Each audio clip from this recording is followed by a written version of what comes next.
Il est de retour cette semaine pour notre plus grand plaisir. David Bergeron, directeur de la Chambre de commerce du Grand Roussillon. Donc, bienvenue David. On est content de te retrouver parce qu'on le sait ce qui nous attend aujourd'hui dans la chronique. J'ai la liste des gagnants. Oui, exactement. Donc, le 7 novembre passé a eu lieu le gala reconnaissance à la Prairie. Ça s'est passé à la Prairie cette année. Un souper, la remise de prix. Donc, quand même un gros événement pour souligner l'excellent travail des entreprises de la région. Oui, un super bel événement. On avait un cocktail avant, après ça, un souper, 4 services, 13 prix ont été remis. Oh, tout de même. Près de 300 personnes étaient présentes, toutes des gens d'affaires de la région. On a sorti nos belles robes. Ah, tout le monde était sur son 36. Ça a été vraiment une belle soirée, même que j'ai eu l'aide de la boutique designer pour m'habiller, moi, et Julie, la présidente du conseil d'administration. Ah, c'est bien le fun, ça. C'était bien, c'était un beau Vraiment. clin d'œil. Puis à l'animation, on a fait place, je me rappelle, on avait parlé ensemble à Étienne Marcoux pour la première année, pour la première fois, c'est-à-dire. Donc, ça s'est bien passé Très à ce bien. niveau-là. Les gens ont adoré les petites touches d'humour. D'Étienne, unique à lui-même. Étienne est quelqu'un de la région en plus. Oui, exact. Donc, on a joint l'utile à l'agréable. On a remis beaucoup de prix à des entreprises super méritantes. Oui. J'ai amené la liste, là, évidemment, je ne peux pas tout dire ça par cœur. Oui, non, effectivement, il y avait, comme tu mentionnais, tout de même 13 catégories. Puis j'aimerais qu'on prenne le temps aussi, David, de mentionner qu'il y avait des votes sur place aussi, hein, si je ne me trompe pas, lors de la soirée. Donc, tu vas nous dire, j'imagine, en cours de route, là, qu'est-ce que ça donnait au final pour ces gagnants-là. Donc, je te laisse aller. Je te défile ça dans l'ordre. On a eu un gagnant de commerce de proximité, formation RCR-RF. Ils sont à Mercier. Ils vendent des trousses de premiers soins et donnent des cours de réanimation cardio-respiratoire. Entreprise manufacturière, Kanawaki Brewing Company. Là, ils en sont à leur deuxième... Ils n'avaient pas gagné l'an passé? Ils avaient gagné coup de cœur du jury l'an passé. Cette année, ils ont gagné dans le manufacturier. On a eu une nouvelle entreprise Eau Altitude, de l'eau de source mise en canette. Oui, j'ai vu passer ça sur mes réseaux sociaux. Exactement. Parle-moi-en par curiosité, c'est une nouvelle entreprise qui date... C'est une nouvelle entreprise qui vient d'être fondée cette année. Ils ont déjà vendu plus que 60 000 canettes. Wow! Puis là, ils ont gagné, ils ont été les lauréats de la nouvelle entreprise de l'année. Puis ils sont situés où? Je m'excuse, David? Je pense que leur place d'affaires est à Candiac, mais ils livrent tout partout au Québec. OK. Donc, c'est de l'eau naturelle? C'est de l'eau de source qui a été prise dans la seule source d'eau en altitude au Québec, à Saint-Ferdinand, filtrée pendant 63 jours et encannée après dans sa forme la plus pure. OK, donc, voilà. C'est vraiment un super beau produit haut de gamme.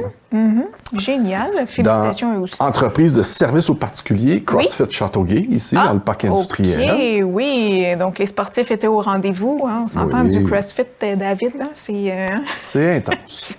c'est intense, disons-le. C'est pour dépenser de l'énergie, c'est la bonne place. Exactement. Dans l'entreprise services de professionnels et de la construction, c'est Stratégie. Stratégie, c'est une firme à Sainte-Catherine qui monte des plans d'urgence pour les villes, puis les MRC, pour toutes sortes de catastrophes. Situation imprévue qui débarque. OK. Belle entreprise. Tu vois, vraiment, oui. Un essentiel, hein? On s'en rend compte. C'est le genre d'entreprise qu'on a de besoin, mais que... Puis qui devrait être plus connu et répandu. Oui, parce que quand on y pense, quand on a un problème, David, souvent, le temps de recherche est assez diminué pour pouvoir réagir rapidement à certaines situations. Donc, c'est bon à savoir. Dans la catégorie hébergement, récréotourisme, restauration, horticulture, ça regroupe beaucoup d'entreprises. C'est le manoir Black Swan, situé ici à Châteauguay. Le bel endroit avec le décor super éclectique. C'est magnifique et unique. Donc, disons-le, on est chanceux. Il est allé déjà pour faire les tournages. Oui. Et même il y a d'ailleurs, Emmanuel a maintenant une galerie d'art aussi qu'on a été filmé la semaine passée. Donc, il amène des beaux projets, à la galerie d'art. Oui. Un plus, avec vraiment. Le super peintre Stéphane Marceau, qui avait fait tout plein d'œuvres pour la journée. C'était excellent. Oui, donc... Dans la catégorie OBNL et entreprise d'économie sociale. Oui, j'ai hâte de voir qui a gagné. Fondation Gisèle Faubert l'a remporté cette année. avec leur projet de maison pour les soins palliatifs à Mercier. Donc, ils sont sur le point de commencer la construction. Je pense que c'est prévu bientôt. Ils sont dans les appels d'offres et tout, là. Donc, c'est un beau petit coup de pouce qui leur a été Oui, vraiment, un donné. organisme qui fait beaucoup, soulignons-le. Dans le transfert d'entreprise, on a eu Chelex Groupe Conseil, une firme d'ingénieurs qui sont en train de tout rechanger l'actionnariat. Ils passent de 4 actionnaires à 4 plus 18 actionnaires. C'est presque une coopérative, mais leur modèle d'affaires fait du sens, puis c'est vraiment intéressant. OK. Dans le commerce de détail, distribution, Mélanie Lacasse, le traiteur. Mélanie Francis. Bien contente pour elle. Oui, elle semble une dame très impliquée dans la région. Hein, ça va au-delà du service de traiteur, ce qu'elle fait, cette dame. Après ça, on passe à des catégories qui étaient un petit peu plus prisées. Cette année, on avait hommage à un bâtisseur. Ce qu'on a fait, c'est on a honoré M. Jean Leblanc, l'ancien propriétaire du Hyundai à la Prairie. Oui, et c'est quelqu'un qui a souvent supporté la télé à travers les véhicules de tournage qui étaient souvent commandités par Hyundai Châteauguay. C'était impliqué dans plein de choses. Il a été sur le CA de la Chambre de commerce, sur Héritage Saint-Bernard, la Fondation Anna Laberge, les Amis de la Rivière Châteauguay, le Théâtre 4 Corps. Un grand monsieur qui a œuvré beaucoup pour le développement économique, communautaire et social dans la région. Très bon choix, très bon choix. Après ça, on a eu le coup de cœur du jury, c'est MDA Environnement. Ce qu'ils font, eux, c'est ils font comme des compacteurs pour les poubelles, des coussins qui vont chaque côté des quais de chargement. Ils jouent dans les poubelles, comme ils disent. C'est leur créneau, ils le font bien. Ils ont eu une belle présentation globale, puis le jury a eu un petit coup de cœur pour comment est-ce que tout ça a été présenté, malgré le fait qu'ils n'ont pas gagné leur catégorie.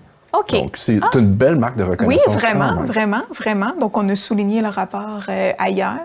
Et puis, ils existent depuis longtemps? Ça fait quand même assez longtemps. Je n'ai pas la date exacte. Mérité. Ils sont situés à Sainte-Catherine. À Sainte-Catherine. Parfait. Puis là, on arrive au fameux vote. Qu'est-ce qu'on s'est parlé tantôt? On avait le vote qui s'était fait pré-gala pendant environ 2 semaines et demie, où est-ce qu'on collectait tous les noms pour entreprises de l'année. En ligne, on pouvait aller en ligne. Personnalité d'affaires de l'année. Tout ça a été amené au gala. On a pris le top 3 de chaque catégorie. Et les gens présents ont voté pour le gagnant.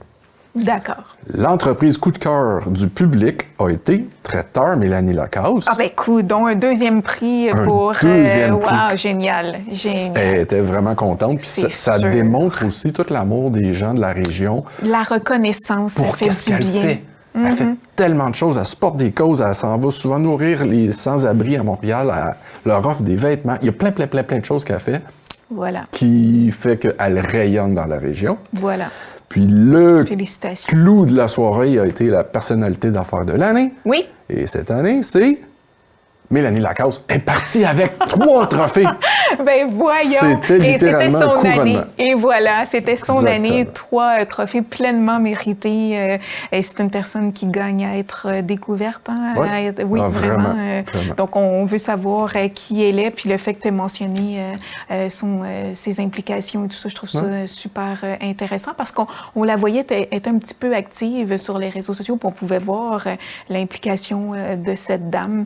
Et des galas comme ça donne une belle visibilité, disons-le, David, pour montrer que nos entrepreneurs vont plus loin dans leur démarche aussi. Donc, ils s'impliquent, sont présents, ils ne font pas juste nous vendre des choses. C'est une belle tape dans le dos.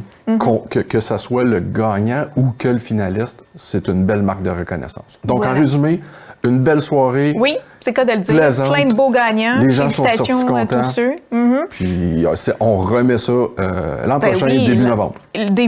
Ça reste toujours dans les mêmes temps. Donc, quand on veut se présenter et remplir le fameux formulaire pour participer, c'est dans ces coins-là que ça se passe. Puis, rapidement, qu'est-ce qui s'en vient pour dans 2 semaines? On va jaser de... Dans 2 semaines, j'ai un dîner-conférence sur la synergologie, le langage non-verbal en affaires. OK. Puis après ça, on a le cocktail des fêtes qui s'en vient en décembre, mais on va avoir le temps de se reparler d'ici là. Génial, on en prend bonne note. Donc, David, merci, puis félicitations encore à tous les gagnants du gala. Bienvenue. Reconnaissance.